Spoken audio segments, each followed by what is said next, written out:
going beyond ourselves. I was reading a passage in Julian of Norwich. She had 16 revelations of divine love. And one of them, in this vision, she sees in the palm of her hand this little round thing. She says it's the size of a hazelnut. And she says it's so small it looks like it's about to disintegrate into nothingness. And she asks, what is this? And the divine love intelligence says to her, that's all that was ever made. All form, that is it. And she said, well, how is it going to continue existing? And the voice said to her, because I love it, and I will always love it. The reading we heard today was opening up into this extraordinary vastness. We tend to think of our life as this form, and we're going to live until we're 80, 90, 100 years old, and we don't really know what goes on beyond that, so we don't think about it much. So we tend to think in very small terms. And so the reason why I had the reading this morning is to remind us that the true essence of who and what we really are is so beyond anything we could ever humanly imagine. We live beyond into that. We were hearing about the subtle bodies, and we'll spend 500 to 1,000 years there, and going into the causal body, and that's 5,000. I mean, it's just so beyond anything we could ever human imagine. We're just at the tiny little iceberg of our human journey. So we feel this extraordinary vastness of life and of love. But now we bring ourselves back into form. Our identity with our human body, everything's back into its normal size.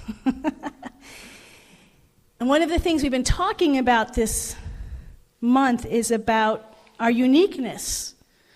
How each and every one of us is individually unique, and how there's different groups, and we don't express the same, but we have unique ways of showing up into the world, and we're becoming more conscious of that. So we have been talking about being that uniqueness and all-inclusive. The question I posed in the weekly email this past week is, if we're spending so much time talking about what makes us unique, what makes us different from each other, individually, I talk a lot about, even within this room, none of us have the same spiritual path. If we started having conversations with each other, each of our paths are very different. And then collectively in group identities are very different. So if we continue to talk about what makes us unique, how is it that we get to greater sense of oneness? How does it not create more separation? And the danger is it will if we don't remember the oneness aspect of it. One of the things that we do humanly when we forget the vastness and we identify solely with this very limited, finite form is we create separation. There's something in this human psyche when we identify with it that sometimes likes to separate itself from others. One of the moments when I realized that we do this as humans is when my father, he went to Andover High School, which was a private prep school back in the 40s. And when I looked at his yearbook, it was very different from my high school yearbook, which had 2 genders, and there was pretty much half African American, half white, so there's just a lot of diversity. Looking at his yearbook, all white males, they all seemed to have their hair part on the same side. I mean, it was like a yearbook of everyone looking exactly the same. So that's what I saw when I looked at it. When he looked at it, he was going back for his 40th or 50th high school reunion, and he said, oh no. When I got there in 11th grade, there was clearly an inside group and an outside group, and the inside group held all the leadership positions, and all the outsiders were sort of the people who served the insiders. And this wasn't a socioeconomic thing either. My dad was on a work-study program, but that was a minority. Most people were the same socioeconomic. So I don't know how they decided who was inside and outside, but they had a very clear idea. And he said at the end of their junior year, they realized there were more outsiders than insiders, so they staged a revolution and overthrew all the insiders from their leadership positions and took over their positions, and that was the big conversation at the high school reunion. And I thought, man, you could look exactly the same and have all this background, but we create separation. We find ways to separate ourselves. My dad always would talk about how different he was from his brother. They were night and day, and they competed until they got older, and then they respected their differences, but they were always really, really different. My uncle was a Shakespeare professor, and my dad was a tax lawyer, just very different paths. So that's what I heard all my life, is how different they were. And then at my dad's memorial, I didn't really spend much time with my uncle one-on-one. There was always a lot of other people around. And I had this moment with my uncle where we were having this conversation, and I thought, oh my gosh, you're just like my dad. All my life I hear how different you are. But isn't that what we do? We focus on our differences. We could come from the same family, same biology, same group, but we find ways to separate ourselves. And I think it has something to do a little bit with what Michelle was singing about, that feeling of not enoughness. And so what we do with that not enoughness is we try to compare ourselves to other people, and we want to feel a little bit better than other people, so we find a way to put them down and make ourselves feel better. Or if we're feeling bad, we just say, they're better than me. So we try to find justification for this small identity. And it becomes a really dangerous thing when it gets into blame. I've been reading a book about the 15 commitments to leadership, and it has struck me what the authors are using. For those of you familiar with Michael Beckwith's, Reverend Michael's visioning process, he has to me, by me, through me, as me. And the to me is that victim stage. The world's happening to me. And then the by me is when we're empowered to think for ourselves, to create our reality. And then through me and as me starts moving more into the mystical realm. And I was surprised they were using this model, and what their focus is to get people, leaders, to move from to me to by me. That as much as people talk about being empowered, and we have these motivational speakers, and we visualize what we want, and we know that's part of our common culture, they find that people continue to find ways to blame, to make someone responsible. Now, I don't know if what they're saying is true, but I do know that when I look on social media, there's just a lot of blaming going on. Whenever there's something wrong, we try to find who's responsible for that. Who can I blame, even when it's natural disasters? Who created this? What do we do wrong? That there's just this need to separate ourselves from. It's not me, it's you. That can be a human tendency, just to be aware of it. And when it's really destructive, yesterday, sadly, we had another shooting in a synagogue. And these things keep happening. The more we feel an anger, we feel a not enoughness, and we want someone to blame. I think of the reason why the blaming. I was reading a book about a woman who was a nurse and was a 9/11 responder, and she said it was such a different thing because people had an enemy that they got angry with. Her next thing that she responded to was a natural disaster. I believe it was in Haiti. It might have been Sri Lanka. I can't remember. And she said the thing that she remembered the most was there was no one to blame. It was a tsunami. Who can you blame? All this devastation, but you have this anger, all this destruction, all this pain. Where do I put it? And so I think as human beings, as limited selves, we have to find ways to channel this energy, or it starts to go into this very destructive way. So when we hear about all these, hate crimes are just rising and rising. And it's just heartbreaking. And we think, oh my gosh, what's happening to our world is getting worse. So I think it absolutely behooves us to be with this as we talk about our uniqueness and how we're different. Is it creating greater violence? Is it creating separation? What I deeply and profoundly believe is what's happening is this extraordinary deepening and healing, actually, of what oneness really means. I've mentioned before, historically, the idea that we're all one was something that only mystics and saints talked about. Or if you're in the mystery schools, you had to climb up these layers of development. They were all secret. And the top and the pinnacle of the revelation was that we're all one. So you had to go through all these years of training to just get to that point. Or the mystics and the saints, if they really got to a high state of consciousness, the gurus, the master teachers, they recognized that oneness. But the masses never did. This was not an idea that was out into the world. It's only recently, in the last 100 years, I think of Vivekananda coming over for the World's Religions Conference in 1893. that was people's first experience of a Hindu. Well, does the one God of the Old Testament include Hinduism? And I think ever since we've really been expanding of what does this oneness really mean when we become more and more of a global world? And then I think for a long time, oneness people, there's no one to blame. See, this is so much easier to look at if we just take away the whole blame.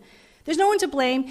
Evolution, spirit evolving through consciousness is moving from ignorance to awakening, and we're all part of it. We've all been ignorant, and we're all moving into greater and greater awakening, and that's what's happening in our culture. We are waking up, not because we were bad and evil in the past, but because we were ignorant, and we are waking up. So for a long time, oneness meant sameness, and what that oneness and sameness meant was a certain cultural identity, sort of with the white male European. I have 3 wonderful older brothers, a great dad. They're wonderful. It's not blaming anyone. That was the cultural phenomena. And we've all been operating in it without understanding it. What's been happening, which is glorious, is to recognize, no, within this oneness, we are absolutely unique, individually and collectively, that the way we express this oneness is very different, and yet absolutely the heart of it, the soul of it, is the one. So this becomes our journey today. I believe that's the journey we are on. Everything that we are seeing is this evolution of awareness of oneness, what oneness really means. We're talking about being all-inclusive, which is not about making everybody feel the same. And so what it's demanding of us to do is go deeper spiritually. If I go into a more traditional religious community, so let's say I go into a traditional Christian community, they'll all be doing Bible study, and they'll all have generally the same idea of how things are, and they'll share a common core of beliefs. And their path will be through the Bible, through Jesus Christ. When we come here, the more oneness is evolving. Many of you have Hindu paths, Jewish paths, Buddhist paths. You are mixing it all up, shamanistic, indigenous paths. We all have our different paths, and we're integrating it in a unique way in our own individual lives. From the external, that can seem like we're separating from each other. We can feel like we're becoming more isolated. We don't have that sense of, for instance, I can go and read this book, and oh my gosh, it moved my soul, it's awakened me, you need to read this. And very likely within our community, they could say, I love that book was great for you, but I'm not being called to that, I'm being called to another book. And we feel a little sad about that because we want to share something that we're experiencing, but we honored someone that's not calling them. Isn't that awesome that we can honor people's differences? And at the same time, know that we're on that deep and powerful spiritual path. And the way we know that is we have to go beyond the surface. We have to really hear and listen to each other. When we really listen to someone who we say is different and hear from their soul, we actually start to say, oh, that's me too. I feel that. I know what you're experiencing. I've been thinking about this idea of those who have been marginalized, who have been invisible, who are now more and more becoming visible, and that's a good thing. And I also think there's a blessing. I think of Jesus when he said, the meek shall inherit the earth, that sometimes not always being the one who is seen or valued or worth makes us have softer hearts, more sensitive and more caring, and see where people leave people out, and where if you're sort of part of the majority, the first shall be last, the last shall be first, because if you're part of the majority, it's not that you're mean or you're cruel, you just don't see it. It's part of who you are. You just assume it because the whole culture is supporting you and it's saying this is who you are. When you're sort of outside of that main cultural stream, you see things. We are sensitive. We're tender in our heart. It makes us more compassionate. I think of my brother who is a white, waspy male, fits all the criteria. In middle school, though, he really fit the stereotype of a nerd. He was very short, he was skinny, he wore plaid shirts with pens in his pocket and high-water shoes. I mean, you see a picture, and you couldn't have dressed him more to type. And he was a straight-A student. he was bullied. He was hurt. We had pictures of bandages all around his head. My mom said he used to cry every night, going to sleep. The people who embraced him was the African American community, because they know that sensitivity. And he was embraced and accepted, because when that's happened to us, when we hear Michelle cry, we know that pain, don't we? We feel that, and we know her story could be completely different from my story. It can be completely different from anyone else's story, but we know that pain. We know that feeling of not being enough, of not feeling worthy. And that might not always be a bad thing. It may be the greatest blessing that we have, is to know that of ourselves we can do nothing, that there is a divine power that is so much greater than us, and we find it and discover it the softer and more tender our hearts become, the more we are willing to listen to one another and hear each other's stories, not with a sense of, oh, I already know what you think, but no, I don't. The humility to really hear you, and when I really hear you, with my heart and my soul, I start to know you beyond stereotypes or cultural prejudices, and I hear and I feel our soul connection. That's this incredible journey that we are on, is when we go beyond ourselves, to reach beyond and hear someone else's story and realize their story is my story. The external is different, but the internal is the same. And sometimes we do it and we create separation and we don't even know it. I had a dream last week. It was I didn't think about it much until a few days later. So on my own personal journey, I've had many aspects to it. Many of you know the different stories, because as we go along. But as I've gone along, it's become more devotional. And in the past, I love my teacher, Shunryu Suzuki, who is a Zen Buddhist. I love Zen meditation. And at the same time, Buddhism itself as a theology sort of leaves me cold, mostly because there's nothing really to be devotional to. In Zen, there isn't a divine entity in which you talk with or commune with, or that is talking to us. There's not a lot of communication. So I found myself, I didn't think about it much, but just sort of but just didn't care so much for Buddhism. I value it, I respect it, but didn't care so much for it. So I had this dream, and I had no memory of the dream other than I was in a group of people and we were introducing ourselves. And the only thing I remember for the dream is very calmly, clearly, and with total I amness, I said, I am a Buddhist. Of course, it took me a few days before I was even willing to think about that dream. I am a Buddhist. I don't want to be a Buddhist.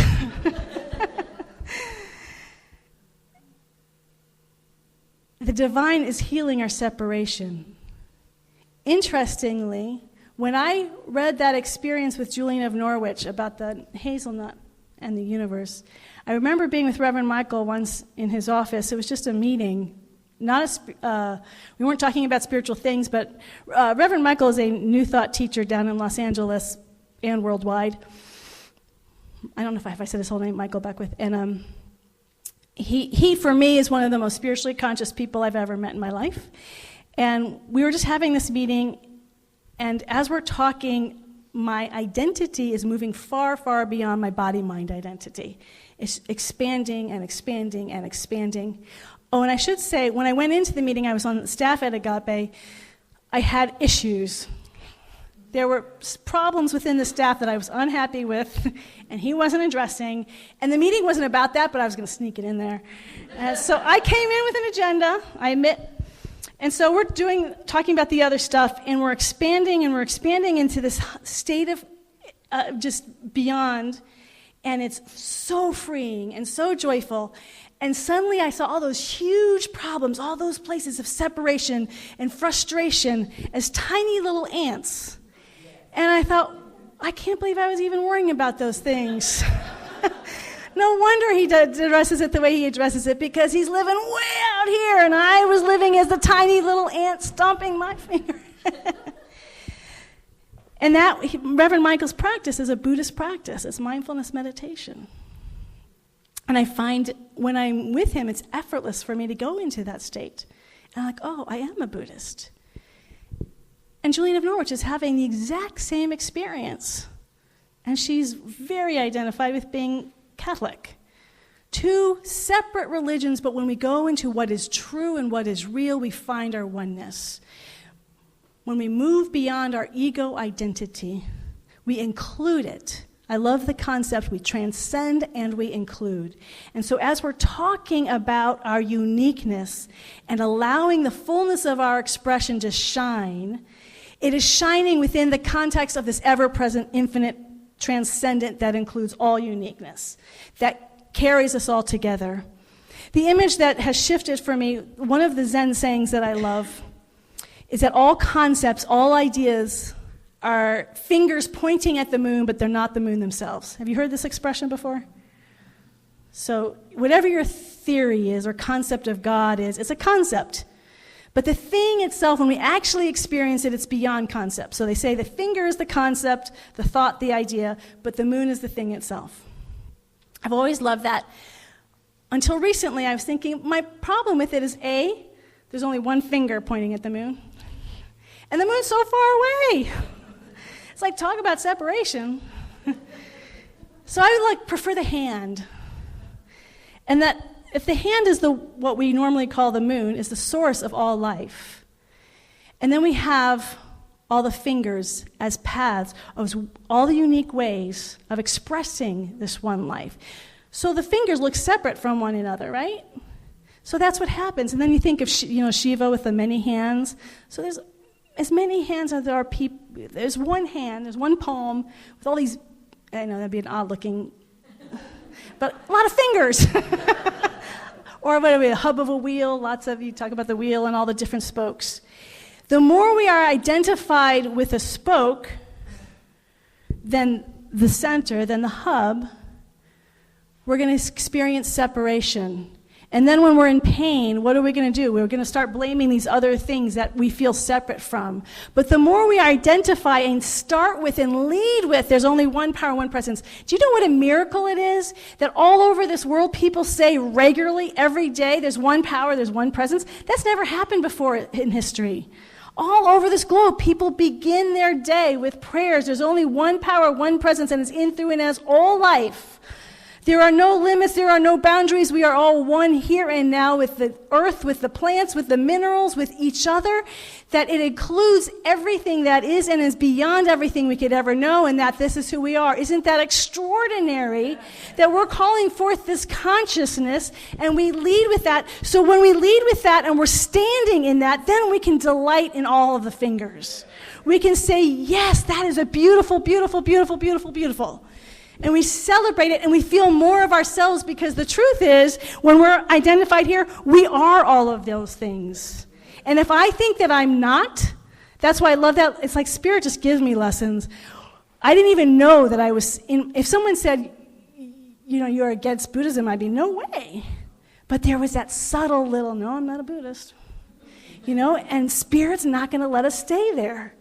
If I am absolutely committed to knowing my oneness with all life, any place where I have a division in my head, no matter how subtle it is, it's going to call it forth, and it's going to demand that I heal those walls and those places of separation, because we are committed to oneness and owning and celebrating our uniqueness. So that's what's happening, I believe, in our culture. And the hate crimes is the people who are really identifying with a particular finger. But that doesn't mean we stop celebrating our uniqueness and calling it out and saying, isn't it beautiful that this culture celebrates this way, this gender identification celebrates this way, that this whatever celebrates this, religion celebrates this way, that we just continue to say, isn't it beautiful, because we know there's one power, one presence. One in God is a majority. One in God is a majority. When we continue to hold that, I truly believe the unrest and the pain that we are experiencing now in our culture is going to heal. I think everything that is happening is because so many people are calling forth oneness and the uniqueness of that oneness. And the more we're calling it forth, there has been this pain that's arising, and it's going to heal. We are on a journey of healing, and the way we continue and embody it is to continue to know one power, one presence, in, through, and as all, and we celebrate all of its manifestations. And each and every one of you are that beautiful, glorious presence of pure spirit.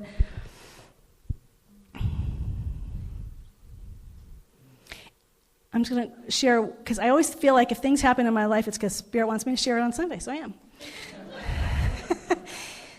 Someone gave me an Enneagram book, and we were looking at the different Enneagram numbers and which one are you?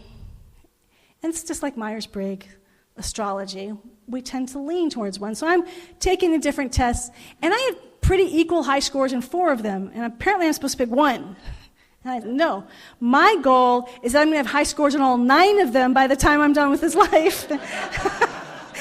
Because the more we know that we are the vastness of all the universe, and I know that I am all of these things, and I'm more and more identifying and saying, yes, I'm that. Yes, I'm that. Yeah, you might be better at that than me. I'll give that to you. LeBron James is a much better basketball player than I am, but I'm still a professional basketball player in my head.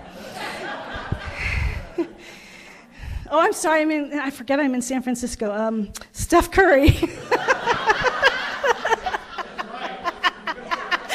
about that. I'm from Cleveland. I know he's in LA too. All right. Separation, man. We're all one. So we want to be who we are uniquely. We are supposed to be unique. The divine presence loves variety, and we are everything. So we get to be uniquely ourselves and at the same time feel into everyone's uniqueness, not as separate, but as part of this infinite I am that I am. Going beyond ourselves. When we give service to someone, you know why it feels good? Because we're going beyond ourselves. When we really listen to someone, it feels so good. Why? Because we're going beyond ourselves. The more and more we allow our self-identity to move beyond just what I know and what I'm familiar with, to that which already exists, to something different, we become more ourselves. The more we identify with other people, places, and things, consciousness, astrology, astrological charts, Myers-Briggs numbers, Enneagram numbers, religions, cultures, gender identities, the more we identify with that, the more we are actually our truest self. The more real we are. Are you with me on this? Yeah, baby. I love that. Amen. Thank you. Hey, love it.